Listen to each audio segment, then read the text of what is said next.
வேல் வேல் முருகா, வெற்றி வேல் முருகா.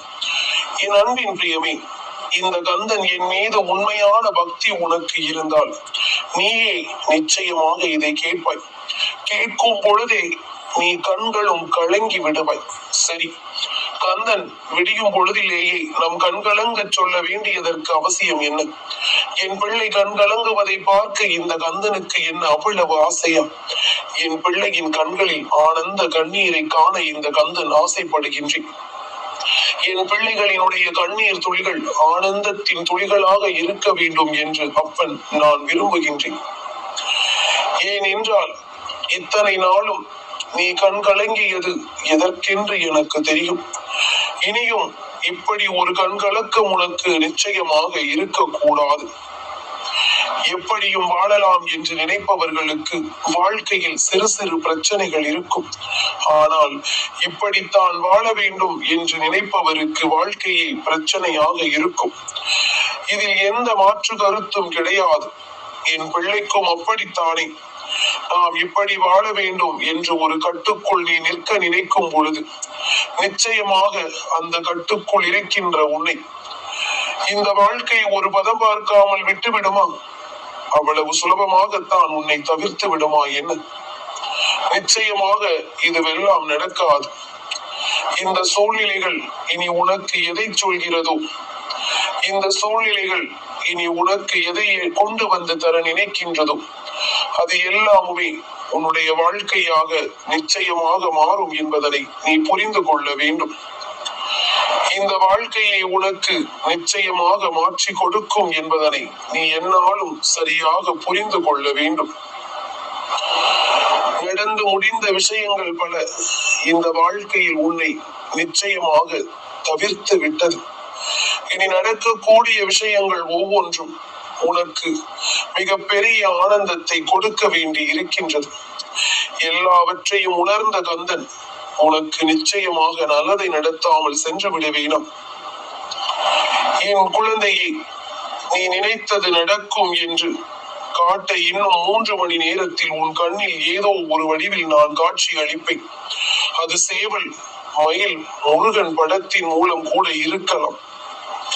நம்பிக்கை இருந்தால் நீ இன்று உன்னையே சோதித்து பார். நமக்கு கந்தன் ஏதாவது ஒரு ரூபத்தில் காட்சி கொடுக்கிறாரா? அதுவும் இன்னும் 3 மணி நேரத்தில் நடக்கிறதா என்று நீ வேண்டுமானால் சற்று என்னவென்று சோதித்து பார். இந்த வாழ்க்கையானது உனக்கு எல்லா நிலையிலும் நிச்சயமான மகிழ்ச்சியையும் நிச்சயமான மாற்றத்தையும் எப்பொழுதும் என்றென்றும் கொடுக்க வேண்டும் என்று நினைப்பதை நீ சரியாக புரிந்து கொண்டால் அது போதும். எவ்வளவோ கஷ்டங்களும் வேதனைகளும் உனக்கு வந்திருந்தாலும் அவை எல்லாவற்றிலும் இருந்து என் குழந்தை நீ நிச்சயமாக மீண்டு வந்து விடுவாய் என்பதனை மறந்து விடாதே. கந்தன் இருந்து உனக்கு தருகின்ற மாற்றங்கள் இந்த வாழ்க்கையை உனக்கே உனக்காக எப்பொழுதும் மாற்றி கொடுக்கும் என்பதனை நீ மறந்து விடாதே. உனக்கான ஒவ்வொரு அதிசயங்களையும் இந்த வாழ்க்கையில் உனக்கு நடத்தி கொடுக்கும் என்பதனை நீ மறந்து விடாதே. எந்த நேரம் என் பிள்ளை இந்த வாழ்க்கையை நீ வாழ வேண்டும் என்று எதிர்கொண்டாயோ அந்த நேரம் இந்த வாழ்க்கை உனக்கு எல்லாவற்றையும் கொடுக்க தொடங்கி இருக்கிறது என்பதனை நீ புரிந்து கொள்ள வேண்டும். இத்தனை நேரம் இத்தனை சூழ்நிலைகள் உன்னை என்னவாக மாற்றி இருந்தது என்பதை எல்லாம் இருக்கட்டும். இனி உனக்கு நடக்கக்கூடிய நல்ல விஷயங்கள் ஒவ்வொன்றும் நிச்சயமாக உன்னை நல்வழிப்படுத்தும் என்பதனை நீ தெரிந்து கொள்ளத்தான் போகின்றாய். இந்த சூழ்நிலைகள் உனக்கு எதையுமே எப்பொழுதும் நல்லபடியாக கொடுத்து விட வேண்டும் என்பதனை நீ புரிந்து கொண்டால் அது போதும். அத்தனைக்கும் சேர்த்து வைத்த சந்தோஷங்கள் உனக்கு கிடைக்க வேண்டும் அல்லவா? அத்தனைக்கும் சேர்த்து வைத்த வெற்றி என்றுமே உனக்கு நல்லபடியாக மாற வேண்டும் அல்லவா? நான் உன் அப்பன் சொல்கின்ற வார்த்தைகள் ஒவ்வொன்றும் இந்த சூழ்நிலைகளை இனி நிச்சயமாக உன் வசமாக்கி கொடுக்க வேண்டும். இந்த நிலையை உனக்கு எப்பொழுதும் உன் வாழ்க்கையாக மாற்ற வேண்டும். அடுத்தது என்ன நடக்கும் என்பதனை நாம் நிச்சயமாக புரிந்து கொள்ளும் மனப்பக்குவம் நமக்கே வந்துவிடும். நம் வாழ்க்கையில் என்ன நடக்கிறது என்ற எண்ணம் உனக்குள் வந்துவிடும். ஏமாந்தவன் கிடைத்து விட்டான், ஏமாற்றி விட்டோம் என்று ஒருபோதும் பெருமை கொள்ள கூடாது. யதார்த்தமான ஒருவனை பல வருடங்களாக ஏமாற்றி நீ பெற்ற பலன்கள் என்னவாக இருந்தாலும் நொடி பொழுதில் நீ இழந்து விடுவாய். உன்னை விட மிக பெரிய ஏமாற்றுக்காரனிடம் என்பதுதானே விதி. முற்பகல் ஒன்றை செய்யும் பொழுது பிற்பகல் அதற்கான பலன் கிடைத்துத்தான் தீர வேண்டும்.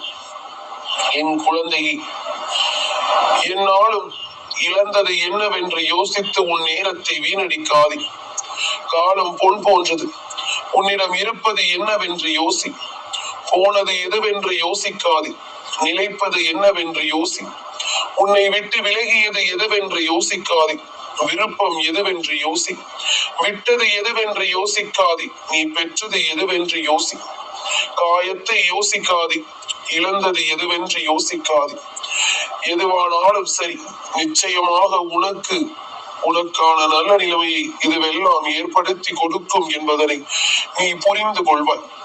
கந்தனிருந்து உன் வெற்றிக்கு எப்பொழுதும் உறுதுணையாக நின்று உன்னை நல்ல மாற்றத்திற்குள் அழைத்துச் சென்று விடுவேன் என்பதனை நீ மறந்து விடாதே.